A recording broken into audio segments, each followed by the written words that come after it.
আসসালামু আলাইকুম sir. Sir আসসালামু আলাইকুম। স্যার আসসালামু আলাইকুম।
নবম শ্রেণীর প্রিয় শিক্ষার্থীবৃন্দ, তোমাদের গণিত অনলাইন ক্লাসে সবাইকে স্বাগতম জানাচ্ছি।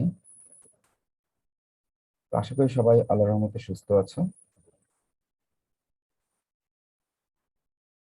তোমাদের আজকে গণিত বিষয়ে আমরা অধ্যায় 2 সেট এবং ফাংশন স্যার আসসালামু আলাইকুম। এটা নিয়ে আলোচনা করব এবং সেট ফাংশনের দ্বিতীয় অধ্যায়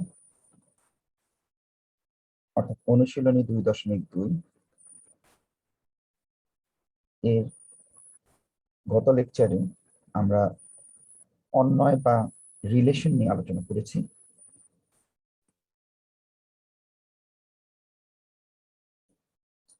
তারই ধারাবাহিকতায় আজকে আমরা ওই অধ্যায়ে ফাংশন কি সেটা নিয়ে আলোচনা করব। আমি যে স্ক্রিনটি শেয়ার করছি সেটা কি সবাই দেখতে পাচ্ছ? Yes sir.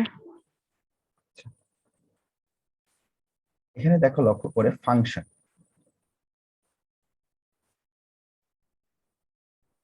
ফাংশন হচ্ছে, আমরা যদি বলি নিচের এ এবং বি সেটের অন্বয়টি লক্ষ্য করি। অন্বয় মানে একটা সম্পর্ক। আমরা গত লেকচারে একটা সম্পর্ক দেখে এসেছি। এখন একটু লক্ষ্য করে দেখো তো, আমি যদি একটা সম্পর্ক এরকম দেই এক্স এবং ওয়াই চলকের সাথে, Y equal to X plus 2, তোমাদের বইয়েরই একটা উদাহরণ। ধরো তুমি যদি এক্স এর মান 1 বসাও, এখানে 1 প্লাস 2 যোগ করলে হবে 3, তার মানে ওয়াই এর মান হবে 3। এক্স এর মান যদি তুমি 2 বসাও, 2 প্লাস 2 যোগ করলে হবে 4। এক্স এর মান 3 বসালে 3 প্লাস 2 যোগ করলে হবে 5। তার মানে এই যে এক্স এর ভিন্ন ভিন্ন মানের জন্য আমি যে ওয়াই এর মান পাচ্ছি, তার মানে এই এক্স এবং ওয়াই এর এই মানগুলোর মধ্যে একটা সম্পর্ক আমরা তৈরি করেছি। দেখো, যেমন এটা হচ্ছে এক্স এর মান,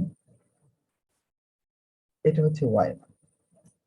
এক্স এর মান তুমি যখন 1 বসালা তখন পাচ্ছ ওয়াই এর মান 3, 2 বসালে 4, 3 বসালে 5। কাজে এক্স এর মানের জন্য ওয়াই এর মান কেবল একটাই পাওয়া যাবে। এই ক্ষেত্রে এক্স এবং ওয়াই এর মধ্যে একটা সম্পর্ক তৈরি করা যায়, যে সম্পর্কটা এইভাবে আমরা তৈরি করেছি, Y equal to X plus 2 দ্বারা। তাহলে আমরা এখান থেকে একটা সংজ্ঞায় আসতে পারি, দুটি চলক এক্স এবং ওয়াই এমন ভাবে সম্পর্কযুক্ত যেন এক্স এর যে কোনো মানের জন্য ওয়াই এর একটি মান পাওয়া যায়, তখন ওয়াই কে এক্স এর ফাংশন বলা হয়। তাহলে ফাংশনের যদি সংজ্ঞা দিতে বলে, আমরা কি এখান থেকে দিতে পারবো কিনা? এখানে যারা আছো, ফাংশনের সংজ্ঞাটা কি বুঝতে পেরেছো কোত্থেকে আসছে?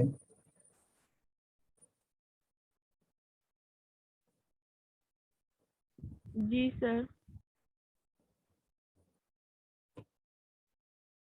তাহলে এখান থেকে আমরা এই সম্পর্কে চলে আসতে পারি, দুটা চলক এক্স এবং ওয়াই, এবং এক্স এবং ওয়াই এর সাথে এমন একটা সম্পর্ক যেন এক্স এর যে কোনো মানের জন্য ওয়াই এর একটি মাত্র মান পাওয়া যাবে, তবে ওয়াই কে এক্স এর কি বলা হবে?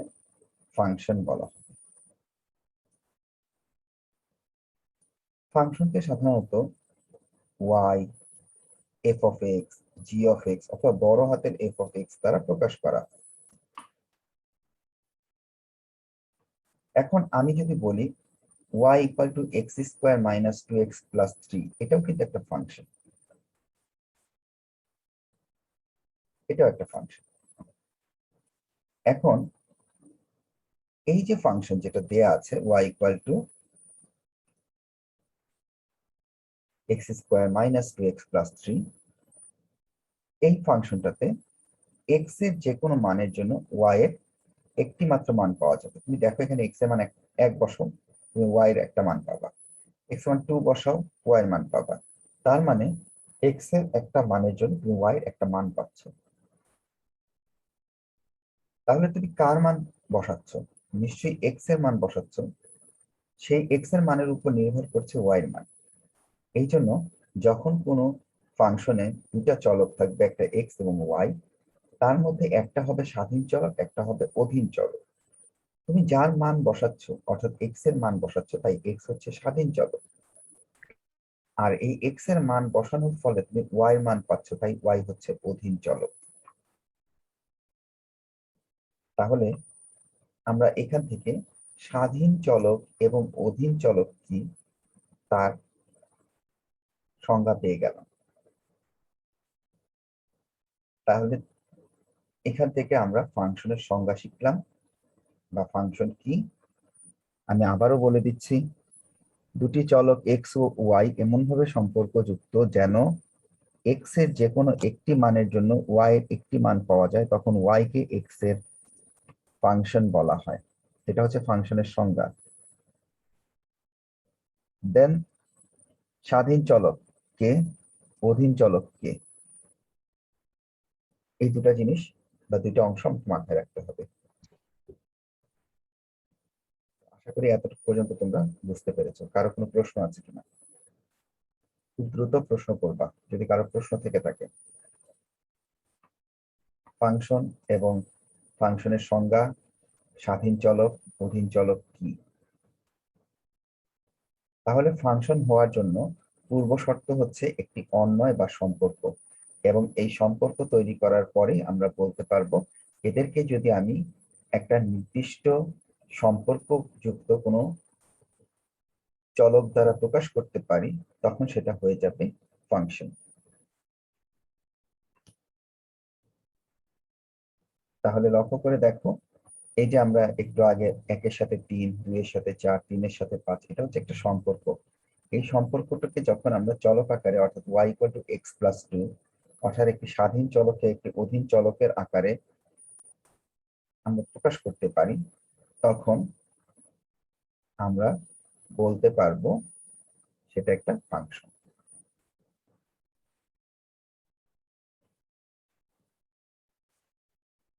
এখন আমরা যদি বলি, বইয়ের মধ্যে তোমাদের উদাহরণ 18-তে দেওয়া আছে, এটা একটা function fx equal to x square minus 4x plus 3। এখন বলেছে f মাইনাস 1 এর মান নির্ণয় করো। তো এইরকম অঙ্ক যদি থাকে, সেক্ষেত্রে তোমরা এই যে -1 বের করতে বলেছে, আমাকে এক্স চলকের একটা ফাংশন দেয়া আছে, তার মানে এখানে সবগুলো চলকই হচ্ছে এক্স। আমরা এই fx কে মনে মনে y ধরে নিতে পারি।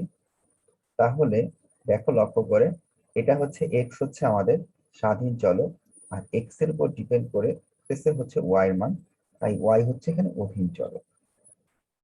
তাহলে আমরা যদি বলি এফ অফ মাইনাস ওয়ান বের করতে, তো সবাই বুঝতেই পারছো এই এক্স এর জায়গাগুলোতে মাইনাস ওয়ান বসাতে হবে। তাহলে এই এক্স এর জায়গায় যদি মাইনাস ওয়ান বসাই, এখানেও এক্স এর জায়গায় মাইনাস ওয়ান এবং এখানেও এক্স এর জায়গায় মাইনাস ওয়ান বসে ক্যালকুলেশন করলাম। মাইনাসে মাইনাসে প্লাস হয়ে যাচ্ছে, কোনো মাইনাস বি স্কোয়ার করলে সেটাও প্লাস হয়ে যাচ্ছে, এবং ক্যালকুলেট করলে আমরা উত্তর পাচ্ছি 8। স্যার আসসালামু আলাইকুম। তো এটুকু পর্যন্ত বুঝতে পেরেছো কিনা? জি স্যার। জি স্যার। কোন একটা ফাংশনে কিভাবে মান বসাতে হয় এটা বুঝতে পেরেছি আমরা তাহলে আশা করি। তো আমাদের মাঝে মধ্যে এই প্রশ্নগুলো থাকবে ফাংশনে মান বসানো। এবার তোমাদের বইয়ের 19 নম্বর উদাহরণটা যদি তোমরা লক্ষ্য করো, এইরকম কন্ডিশন মাঝে মধ্যে পরীক্ষায় আসে যে কোন একটা ফাংশন দেয়া থাকে, ধরো এই ফাংশনটা হচ্ছে জি অফ এক্স, মানে জি ফাংশন এক্স চলকের, এরকম একটা সম্পর্ক দিয়ে দিয়েছে এবং বলেছে এর কোন মানের জন্য জি অফ মাইনাস টু সমান 0 হবে। তার মানে আমাকে প্রথমে জি এক্স চলকের একটা ফাংশন এটা লিখলাম, এবং যেহেতু জি অফ মাইনাস টু বের করতে বলেছে, তাই আমি জি এর এক্স এর জায়গাগুলোতে মাইনাস টু বসালাম, এবং মাইনাস টু বসানোর ফলে মাইনাস টু কে কিউব করলে মাইনাস 8, মাইনাস টু কে স্কোয়ার করলে প্লাস 4, এবং 3 দুগুণে 6, এই মাইনাস মাইনাসে প্লাস 6 হয়ে যাচ্ছে, এবং এই মাইনাস 6 এই দুটো কাটা চলে যাচ্ছে, আলটিমেটলি আমার অ্যান্সার থাকতেছে 4 এ মাইনাস 8। এখন বলেছে এর কোন মানের জন্য জি অফ এ মাইনাস টু সমান 0 হবে। তার মানে জি অফ মাইনাস টু তুমি পেয়েছো 4 এ মাইনাস 8, এই মানটা সমান সমান 0। এটাকে ক্যালকুলেশন করে আমরা এর মান বের করে নিয়ে আসছি, যেখান থেকে আমরা এর মান পাচ্ছি 2।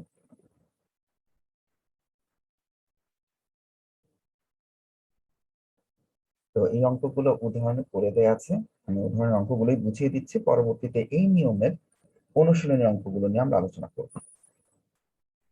এই অঙ্কটা উদাহরণের খুবই ইম্পর্টেন্ট একটা অঙ্ক। তো তোমরা এই অঙ্কটা বুঝতে পেরেছো কিনা? এই যে ফাংশনে কিভাবে এই জি অফ মাইনাস টু মানগুলো বসানো, এবং মানগুলো বসানোর পরে এই যে শর্তে বলা আছে জি অফ মাইনাস টু 0, তাই এই মানটা 0 হবে, এবং ক্যালকুলেশন করে এর মান বের করে নিয়ে আসা, যে এর মান বের করতে বলেছে। তো নিয়মটা ক্লিয়ার কিনা সবাই? Yes sir. জি স্যার। কারো কোনো সমস্যা আছে এই প্রশ্নটা নিয়ে?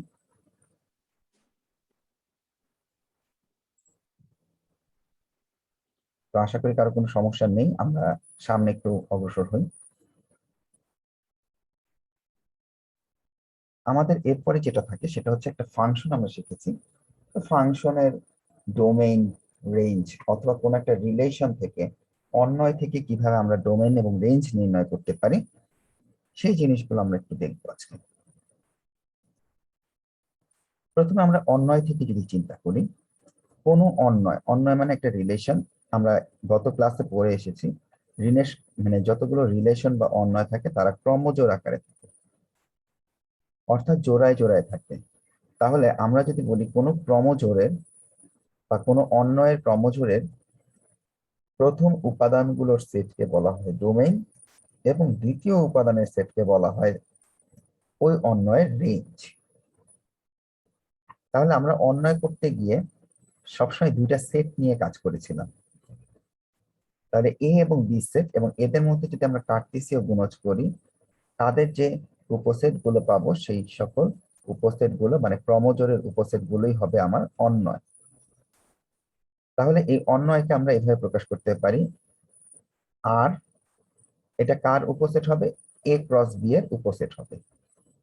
তাহলে সেই লক্ষ্যে আমরা এখানে বলতে পারি আর এ অন্তর্ভুক্ত ক্রমজোড় গুলোর প্রথম উপাদান সমূহের সেট হবে আর এর ডোমেইন, এবং দ্বিতীয় উপাদানগুলোর সেট হবে আর এর রেঞ্জ। এখন আসো প্রথম উপাদানগুলোর সেট কিভাবে আমরা বুঝবো আর দ্বিতীয় উপাদানগুলোর সেট কিভাবে বুঝবো। যদি আমি একটা উদাহরণ লক্ষ্য করি, দেখো তোমাদের বইয়ের উদাহরণ 20, একটা অন্বয় দেয়া আছে, তোমরা এরকমই একটা অন্বয় শিখে আসছো। 2 এর সাথে 1, 2 এর সাথে 2, 3 এর সাথে 2, 4 এর সাথে 5। এটা একটা রিলেশন বা একটা অন্যয়। দেখো এখানে ক্রমজোড় আকারে আছে। তা আমরা প্রথম কথাই বলেছিলাম, এরকম ক্রমজোড় গুলো থাকলে, যেখানে যতগুলো ক্রমজোড় আছে সেই সবগুলা ক্রমজোড়ের উপাদান থাকবে সবসময় দুইটা, একটা প্রথম উপাদান, একটা দ্বিতীয় উপাদান। মনে রাখতে হবে প্রথম উপাদানগুলো, এটা হচ্ছে প্রথম উপাদান আর এটা হচ্ছে দ্বিতীয় উপাদান। ঠিক একইভাবে দ্বিতীয় ক্রমজোড়ে এটা হচ্ছে প্রথম উপাদান, এটা দ্বিতীয় উপাদান। এভাবে প্রত্যেকটা ক্রমজোড়ের আমি যদি বলি, প্রথম উপাদানগুলোকে নিয়ে আমি যদি সেট তৈরি করি, অর্থাৎ প্রথম উপাদান বলতে আমি বলবো 2, 2, 3, 4, এই হচ্ছে আমাদের প্রথম উপাদান। আর দ্বিতীয় উপাদান হচ্ছে 1, 2, 2, 5, এগুলো হচ্ছে আমাদের দ্বিতীয় উপাদান। যদি আমরা প্রথম উপাদানগুলোকে নিয়ে একটা সেট তৈরি করি, অর্থাৎ 2, 2, 3, 4, এদেরকে নিয়ে যদি আমি একটা সেট তৈরি করি, এবং আমরা জানি সেটে কখনোই একই উপাদান দুইবার আসে না, তাই এই দুইটা 2 থেকে আমি একটা 2 কে যদি বাদ দিয়ে সেট তৈরি করি, অথবা আমি বলতে পারি এই দুইটা 2 থেকে আমি যে কোনো একটা 2 নিয়ে একটা সেট তৈরি করলাম, তাহলে আমাদের অ্যান্সারটা আসবে 2, 3, 4। সেই সেটের উপাদান হবে 2, 3, 4। অর্থাৎ প্রথম সেটের উপাদান, প্রথম যে উপাদানগুলো ক্রমজোড়ের, সেই উপাদানগুলোকে যদি আমি সেট আকারে লিখি, সেই সেটটা হবে আমাদের ডোম। ঠিক অনুরূপভাবে আমি যদি দ্বিতীয় উপাদানগুলোকে নিই, অর্থাৎ 1, 2, 2, 5, এখানেও দেখো দুইবার আছে, তো সেটে একই উপাদান দুইবার লিখতে হয় না, একবার লিখলেই হয়। তাদেরকে নিয়ে আমি যদি একটা সেট তৈরি করি, সেই সেটটা হয়ে যাবে রেঞ্জের সেট। তাহলে আমাদের প্রশ্নটা এরকমই বলেছে, একটা অন্বয় থেকে ডোমেইন এবং রেঞ্জ নির্ণয় করতে যদি বলে, সেক্ষেত্রে আমরা ডোমেইনের সেটগুলো নিব প্রথম উপাদানগুলোকে, আর রেঞ্জের সেট নিব দ্বিতীয় উপাদানগুলোকে। ডোমেইন এবং রেঞ্জ, এটা ক্লিয়ার কিনা? জি স্যার। সবাই কি বুঝতে পেরেছো যে কোন উপাদানগুলোকে নিয়ে আমরা ডোমেইন তৈরি করব এবং কোন উপাদানগুলোকে নিয়ে আমরা রেঞ্জ তৈরি করব? তাহলে উদাহরণ 20-এর এই অন্বয় এবং থেকে, অর্থাৎ কোন একটা রিলেশন থেকে আমরা ডোমেইন এবং রেঞ্জ নির্ণয় করা শিখলাম। এবার আমরা একটা ফাংশন থেকে কিভাবে ডোমেইন রেঞ্জ নির্ণয় করতে হয় সেই পদ্ধতিটা আমরা এখন শিখব, এবং এটা খুব ইম্পর্টেন্ট একটি উদাহরণ।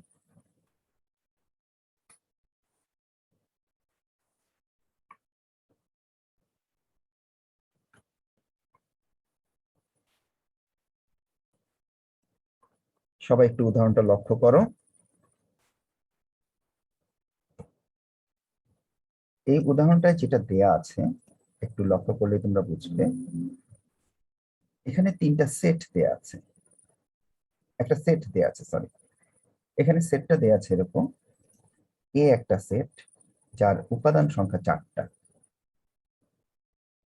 এবং একটা রিলেশন,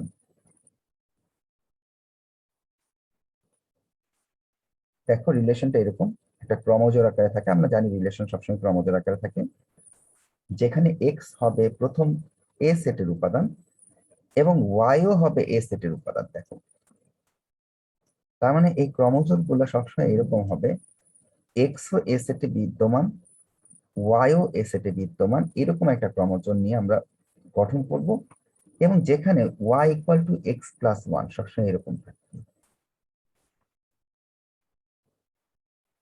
এখন এই ধরনের অঙ্ক আমরা ইতিপূর্বে যখন পড়ে এসেছি, তখন এই এ সেটকে কার্তেসীয় গুণজের মাধ্যমে আমরা এই অঙ্কটা এ ক্রস এ এইভাবে বের করেছি। তাহলে এ ক্রস এ আমি অনেকগুলো উপাদান পাবো। প্রথমে 0 0 0 1 0 2 0 3 এভাবে অসংখ্য উপাদান পাবো। আবার 1 দিয়ে করলে 1 0 1 2 1 3 এরকম ক্রস মাল্টিপ্লিকেশন যদি আমি করি, অর্থাৎ এখানে যদি আমি কার্টেসীয় গুণজ করি সেটের ক্ষেত্রে, সেক্ষেত্রে আমাদের এখানে 4টার সাথে 4টা গুণ করলে মোট 16টা উপাদান পাবো। অঙ্কটা বেশ বড় হয়ে যায় যদি আমরা কার্টেসীয় গুণজের মাধ্যমে এই অঙ্কটা করতে চাই। সেই জন্য এই অঙ্কটা যদি কেউ কার্টেসীয় গুণজ দিয়ে 16টা উপাদান বের করে তারপর এই শর্তে যেগুলো পড়বে সেগুলো নিয়ে আসে, তার অঙ্কও কিন্তু হবে, কিন্তু অঙ্কটা একটু বড় হয়ে যাবে। কারণ এখানে 4টার সাথে 4টা গুণ যদি তুমি করো 16টা অংশ চলে আসবে, মানে 16টা ক্রমজোড় তৈরি হবে। এটা একটু লিখতে বড় হয়ে যাবে, তো এই কারণে এই অঙ্কগুলো একটু ভিন্ন প্রক্রিয়ায় করতে হবে। তো আমরা একটু প্রক্রিয়াটা লক্ষ্য করি। এখানে আমাদের প্রথমে কন্ডিশনটা আমরা লিখলাম, অর্থাৎ আর ইকুয়াল টু একটা ক্রমজোড় X Y such that X belongs to A, Y belongs to A এবং Y equal to X plus one. এটা হচ্ছে আমাদের সম্পর্ক এক্স এর সাথে ওয়াই। এখন আর এর বর্ণিত, অর্থাৎ আমরা যে অন্বয়টা পাবো সেই অন্বয় থেকে বর্ণিত শর্তটা হচ্ছে Y equal to X plus one. এটা হচ্ছে আমাদের শর্ত। এবং বলা আছে এই এক্স এর উপাদান হবে এ সেটের উপাদানগুলো এবং এই ওয়াই এর উপাদানগুলো হবে এ সেটের উপাদান।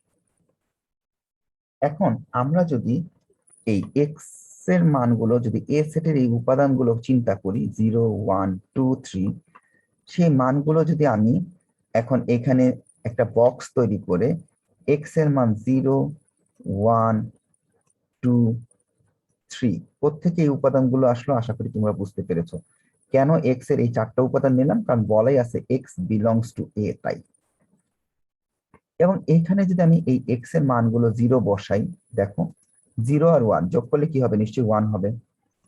1 আর 1 যোগ করলে নিশ্চয়ই 2 হবে। তার মানে 0 এর জন্য আমি এখানে মান বসে y এর মান পাচ্ছি 1, 1 বসিয়ে পাচ্ছি 2, 2 বসালে পাবো 3, 3 বসালে পাবো 3 আর 1 যোগ করলে 4। তা আমার মনে হয় এই যে এখানে x বিলংস টু এর জন্য যে এই শর্তের y equal to x plus 1 এর জন্য যে এই বক্সটা কিভাবে তৈরি করতে হবে, আশা করি এইটুকু সবাই বুঝতে পেরেছো। কিভাবে করলাম আবারও বলি, এক্স এর মানগুলো বসিয়ে বসিয়ে, অর্থাৎ এক্স এর মান যেহেতু বলা আছে এক্স বিলংস টু এ, তার মানে এক্স এর মান হবে কেবল এই 4টা।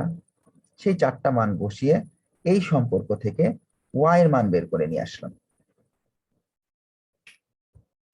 এখন আমাকে বলা আছে ওয়াইও কি হবে, ওয়াই বিলংস টু কিন্তু আমার দেয়া আছে এ, অর্থাৎ এই ওয়াই এর মানগুলো কিন্তু এ সেটের এই 4টা মানই হবে। কিন্তু আমি লক্ষ্য করে দেখছি এখানে 1 2 3 এই 3টা মান এ সেটে আছে, কিন্তু 4 কিন্তু এ সেটে নাই। তার মানে 4 নট বিলংস টু এ। এই 4 সংখ্যাটা কিন্তু এতে নাই, এইটাই লেখা আছে। 4 যেহেতু এ সেটে নাই, তাহলে আমি এই 4 এর জন্য যে ক্রমজোড়টা পাবো, ক্রমজোড় কিভাবে লিখতে হয় দেখো, ক্রমজোড় কিভাবে লিখছে এক্স ওয়াই দিয়ে। তাহলে 4 এর জন্য আমি ক্রমজোড়টাকে কিভাবে পাবো, নিশ্চয়ই 3 4। এই ক্রমজোড়টা কখনোই আর এ থাকবে না, অর্থাৎ এই অন্বয়ে এই ক্রমজোড়টা থাকবে না। তাহলে এটা বাদ দিলে বাকি যেগুলো থাকবে সেগুলোই আমার এখানে চলে আসবে, অর্থাৎ 0 1 1 2 2 3। এখন কোন শিক্ষার্থী যদি এখান থেকে এই এ ক্রস এ বের করে এখানে 16টা অংশ বের হতো, মানে 16টা ক্রমজোড় বের হতো, তার মধ্যে থেকে কিন্তু এই 3টা ক্রমজোড়ই তুমি এখানে আনতে পারতে, আর কোনো ক্রমজোড় এই শর্ত অনুযায়ী আনতে পারতে না। এখন কোন শিক্ষার্থী যদি এই ক্রমজোড় আকারে ক্রস গুণ করে কার্টেসীয় গুণজের মাধ্যমে এই রিলেশন নিয়ে আসে, তার অঙ্কও কিন্তু হবে। আবার কোন শিক্ষার্থী যদি এইভাবে অঙ্কগুলো করে যে এক্স এর মান বসে ওয়াই মান বের করা, তার অঙ্ক করলেও হবে। আচ্ছা, ফারহিন সোহা, রোল 54, তুমি কিছু বলতে চেয়েছো? ওকে, প্রশ্ন করো। স্যার একটা হ্যাঁ হ্যাঁ, কোশ্চেন প্রশ্ন ছিল। করো করো। স্যার এই অন্যয়টাতে তো 4টা ক্রোমোজোম নাই, মানে আমাদের আমাদের এই সব ক্রোমোজোম। ফোরটা এ সেটে নাই। হ্যাঁ বলো, আমি জি তোকে স্যার, তো সহজ করে দিচ্ছি, বলো তাহলে প্রশ্নটা স্যার কি। এর কারণে তো রেঞ্জে আমাদের মানে 3/4টা এই ক্রোমোজোমটা হবে কারণে না, কিন্তু অন্যয়ের মধ্যে 3/4টা আসবে না, রাইট। এই কারণে আসবে না, যেহেতু ফোরটা এ সেটে নাই। কিন্তু আমাদের বলছে এক্স ওয়াইটা এমন ভাবে থাকবে, যেখানে কন্ডিশন দেখো, এক্স এবং ওয়াইটা এমন ভাবে থাকবে যেন দুইটাই এ সেটে থাকে। কিন্তু এ সেটে আমি দেখছি ফোর নাই। যদি ফোর না থাকে তাহলে এই ফোর যুক্ত কোনো অন্যয় কি আমার এখানে আসবে? আমাকে তো নো প্রথমেই স্যার। বলা আছে ফোর নাই, এই যে এ সেটে নাই। আবার আমাকে বলা আছে এক্স আর ওয়াই এ সেটে থাকতেই হবে, কিন্তু ফোর তো এ সেটে নাই। কাজেই এই ফোর যুক্ত যে অন্যয়গুলোটা হবে, সেই অন্যয়টা কখনোই এই আর এর ভিতরে, মানে আর অন্যয় কখনোই আসবে না। তোমার তো উত্তর স্যার আমরা কি পেয়েছো? বলতে পারি যে কোডোমেইনের ভিতরে আর মানে 4টা থাকবে, কিন্তু রেঞ্জের মধ্যে 4 থাকবে না? আমি তো এখনো বাবা তোমাদেরকে কোডোমেইন এখনো আসি নাই, ওটা একটু পরে আসি। আমরা শুধু ওকে স্যার। অন্যয় থেকে বের করছি বাবা, আমি এখনো ফাংশন থেকে যাইনি। ঠিক আছে, আসবো। তোমার তোমার প্রশ্নের উত্তরটায় আমি যাব, একটু আগে দেখিনি এটা, তারপরে যাচ্ছি। তুমি পেয়ে যাবা, উত্তর পেয়ে যাবা। এইটুকু আগে দেখো বুঝতে পেরেছো কিনা, এইটুকু নিয়ে কোনো প্রশ্ন আছে কিনা। জি স্যার, এটুকু বুঝতে পেরেছি। আচ্ছা ঠিক আছে, আমি তোমার প্রশ্নের উত্তরে যাব। কোডোমেইন কি, ডোমেইন কি, রেঞ্জ কি। তো আপাতত আমরা কেন এই 3/4 আসলো না, এটা নিয়ে তোমার আর কোনো প্রশ্ন আছে কিনা? No sir. আচ্ছা, তাহলে আমরা যে অন্যয়টা পেলাম, এই অন্যয়টা আগের অঙ্কটার মতো চলে আসলো। এখানে 3টা ক্রোমোজোমের উপাদান পেলাম, যার মধ্যে প্রথম উপাদানগুলো হবে হচ্ছে আমার ডোমেইন, এবং পরের উপাদানগুলো হবে আমার রেঞ্জ। তাহলে ডোমেইন হচ্ছে 0, 1, 2 প্রথম উপাদানগুলো, আর রেঞ্জ হবে 1, 2, 3 পরের উপাদানগুলো। তাহলে প্রথম উপাদানগুলোর সেটকে আমরা বলবো ডোমেইন, এবং পরের উপাদানগুলোর সেটকে আমরা বলবো রেঞ্জ। প্রথম কথা হচ্ছে এতটুকু আগে দেখো তোমরা বুঝতে পেরেছো কিনা।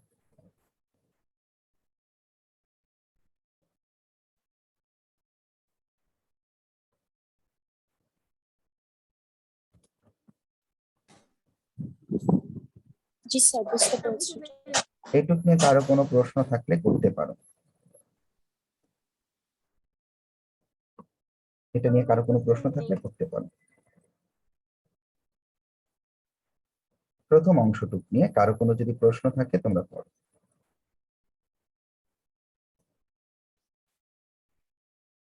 আচ্ছা, এই আইডিটা কার? 9253669645। স্যার এটা আসসালামু আলাইকুম স্যার। কার এই আইডিটা? এটা যার আইডি সে ডেফিনেটলি আগে রিনেম স্যার করে নাও। আমার আজকে আইডিটা প্রবলেম। আচ্ছা সমস্যা নেই, তুমি স্যার এটা দিয়ে ঢুকেছো, তুমি রিনেম আমি করে জুম নাও। থেকে ঢুকতে পারছি না, তাই ওকে স্যার। হ্যাঁ রিনেম করে নাও, নয়তো প্রেজেন্ট দিতে গেলে তোমার সমস্যা হবে। হ্যাঁ তোমার পার্সেন্টেজটা দেখা যাবে আর আসবে না। ওকে, এটা রিনেম করে ফেলো।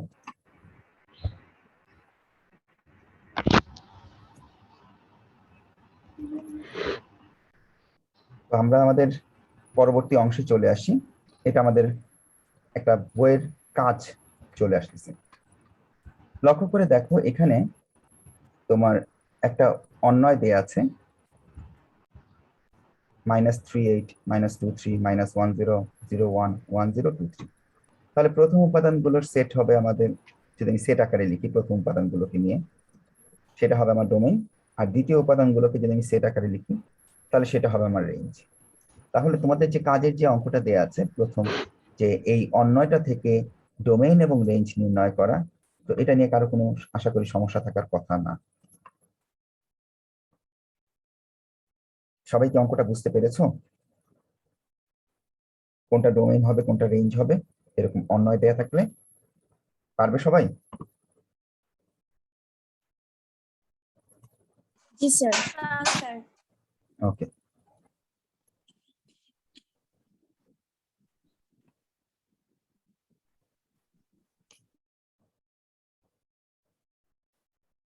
তো আমরা এর পরের অঙ্কটায় চলে যাব।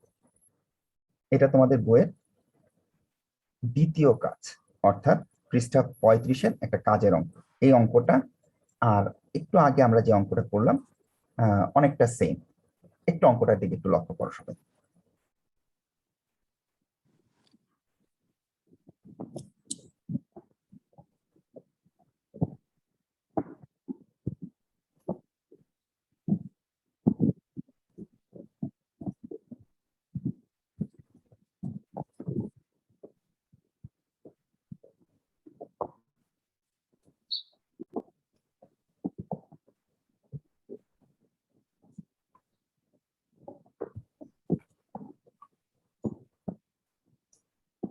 তো অঙ্কটার দিকে আশা করি সবাই লক্ষ্য করেছো। এই অঙ্কটায় একটু খেয়াল করে দেখো, এখানে একটা সেট দেওয়া আছে, এ সেট, যার উপাদান হচ্ছে -3, -2, -1, 0। আর একটা রিলেশন দেওয়া আছে, এরকম একটা রিলেশন যেখানে x বিলংস টু a এবং y equal to y minus x equal to 1, বা এখান থেকে আমরা লিখতে পারি y equal to x plus 1। এই মাইনাস এক্সটাকে এই পাশে সরিয়ে নিই। তো এখানে x বিলংস টু a এর জন্য y ইকুয়াল টু এটা নির্ণয় করি। হচ্ছে একটু আগে আমরা যেরকম করেছি যে এ সেটে যে উপাদানগুলো থাকবে, যেহেতু সেগুলোই সব x এর উপাদান, তাই আমি x এর উপাদান এখানে বসিয়ে y এর মানগুলো নির্ণয় করি। তো আশা করি এই বক্সটা তোমরা সবাই বুঝতে পেরেছো। -3 এখানে বসালে -3 প্লাস 1 যোগ করলে -2, -2 বসালে -2 প্লাস 1 করলে -1, -1 বসালে -1 প্লাস 1 করলে 0, 0 বসালে 1। তো এই বক্সটা বুঝতে কারো কোনো সমস্যা আছে কিনা, প্রথম কথা হচ্ছে এটা। খুব দ্রুত অ্যান্সার করবা, কার কোনো সমস্যা আছে কিনা। No, sir. No sir. সবাই বুঝতে পেরেছো? জি স্যার। আচ্ছা, Yes, sir.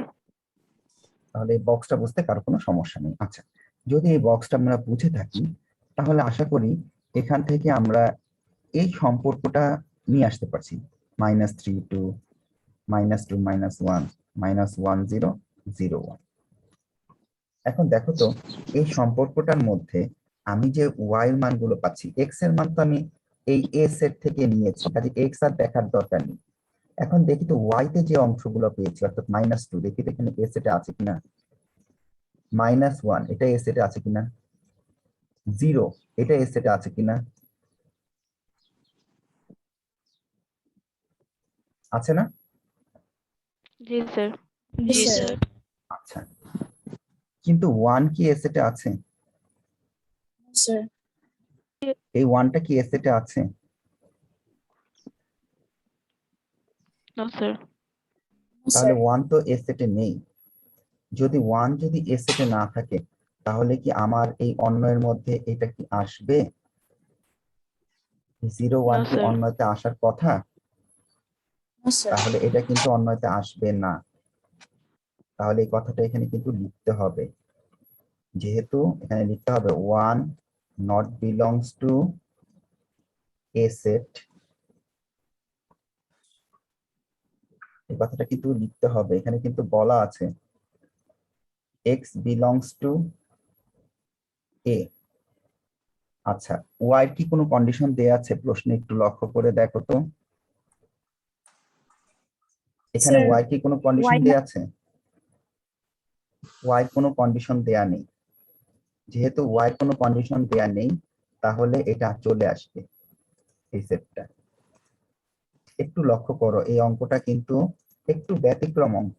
খেয়াল করো, তোমাদের এই যে প্রশ্নটা দেয়া আছে, এই প্রশ্নে কেবলমাত্র x এর কন্ডিশন দেয়া আছে, কিন্তু আগের অঙ্কটায় x এর সাথে দেখো, এই অঙ্কটায় x এর সাথে দেখো y এর একটা কন্ডিশন দেয়া আছে। খেয়াল করেছো উদাহরণের যে অঙ্কটা ছিল, x ও এতে বিলং করবে, y ও এতে বিলং করবে। তাই যে রাশিটা এই যে 4, এই 4 সংখ্যাটা এতে ছিল না বিধায় আমি y এর এই উপাদানটা বাদ হয়েছে বিধায় আমরা এখানে আনিনি।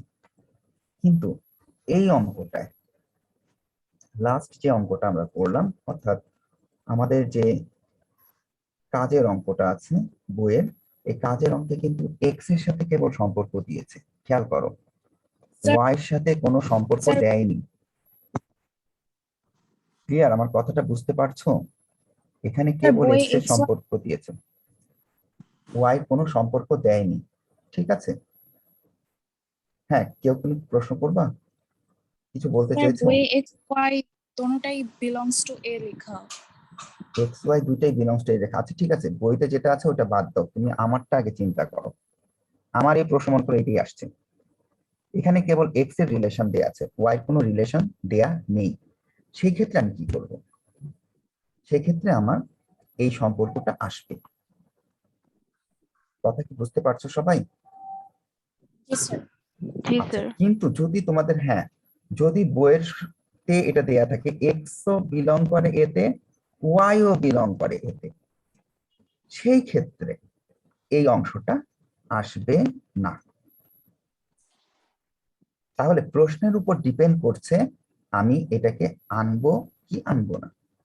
যদি ওয়াইও এতে বিলং করে তার মানে ওয়ান তো আমার এ সেটে নেই, সেই ক্ষেত্রে আমার এই ক্রমজোড়টা তখন আসবে না। কিন্তু আমার এই প্রশ্নে আমি যেটা প্রশ্ন এখানে লিখেছি সেখানে কিন্তু ওয়াই সাথে কোনো সম্পর্ক নেই, সেই কারণে আমার সবগুলোই এখানে চলে আসবে। আমি কি বুঝাতে পেরেছি ব্যাপারটা? কখন আসবে Yes, কখন sir. আসবে না, এটা কিন্তু খুবই ইম্পর্টেন্ট একটা পার্ট, আমাকে বুঝতে হবে যে এই সম্পর্কটার কারণে আমার এইখানে ওয়াই কোনো সম্পর্ক নাই, কাজে ওয়াই যে কোনো মানে এখানে আসতে পারে। আর যদি আমি এখানে কন্ডিশন জুড়ে দিতাম ওয়াই বিলংস টু এ, সেই ক্ষেত্রে এই যে এ সেটে ওয়ান নাই, তাই আমাদের এই ক্রমজোড়টা তখন আসতো না। ওকে, আমরা অন্বয় বুঝতে পেরেছি এবং অন্বয় থেকে কিভাবে তার ডোমেন রেঞ্জ প্রথম উপাদান আর পরের উপাদানগুলো নিয়ে রেঞ্জ তৈরি করে সেটাও আশা করি আমরা বুঝতে পেরেছি। তো এই অঙ্কটা নিয়ে আশা করি কারো কোনো সমস্যা থাকার কথা না। কারো কি কোনো সমস্যা আছে কিনা? কারো কোনো প্রশ্ন থাকলে করতে পারো।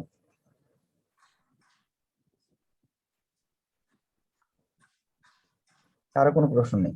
আচ্ছা ঠিক আছে, এইবার আমাদের 2 মিনিট সময় আছে। আমাকে একজন একটা প্রশ্ন করেছিল যে ডোমেইন, কোডোমেইন এবং রেঞ্জ, আসলে 2 মিনিটের মধ্যে এই ব্যাখ্যাটা আমি এখন এই মুহূর্তে দিতে পারবো না, এটা আমাদের নেক্সট ক্লাসেই থাকবে যে কোনটা ডোমেইন হবে, কোনটা কোডোমেইন হবে এবং কোনটা রেঞ্জ। আসলে প্রত্যেকটা পার্টি ধাপে ধাপে চলে আসতেছে। যে আমাকে প্রশ্নটা করেছিল তোমরা মানে আগামী ক্লাসটা পর্যন্ত একটু অপেক্ষা করতে হবে। আজকে সময় থাকলে আমি বুঝিয়ে দিতে পারতাম, কিন্তু আমার হাতে মাত্র সময় আছে আর 1 মিনিট। তো আমি চাচ্ছি আগামী ক্লাসে এটা একটু বুঝিয়ে দেওয়ার জন্য। ঠিক আছে, যে আমাকে প্রশ্ন করেছিল, আমি জানি না কে করেছিল প্রশ্ন, আমি খেয়াল করিনি অবশ্য। তো আগামী ক্লাসটা পর্যন্ত একটু অপেক্ষা করো। ওকে স্যার, ঠিক আছে, অসুবিধা নেই। ওকে। তো আজকে আমরা যেটা বুঝলাম সেটা হচ্ছে একটা অন্বয় থেকে কখন সেটা ফাংশন হয়, দ্বিতীয়ত ফাংশনের মধ্যে দুইটা চলক থাকে, একটা স্বাধীন চলক একটা অধীন চলক, এবং অন্বয় থেকে আমরা একটা রিলেশন থেকে কিভাবে তার ডোমেন এবং রেঞ্জ নির্ণয় করে, আজকে আমরা সেই অংশটা শিখলাম। তো আজকে ক্লাসের সময় শেষের দিকে কারো কোনো প্রশ্ন আছে কিনা? যদি না থাকে তো ইনশাল্লাহ আগামী ক্লাসে আমরা এই সেট ফাংশনের আরো বেশ কিছু অঙ্ক নিয়ে আলোচনা করব। তো সেই পর্যন্ত সবাই ভালো থাকবা, সুস্থ থাকবা। আজকের মতো এখানেই শেষ করছি। আল্লাহ হাফেজ। আসসালামু আলাইকুম। আসসালামু আসসালামু আলাইকুম। আলাইকুম।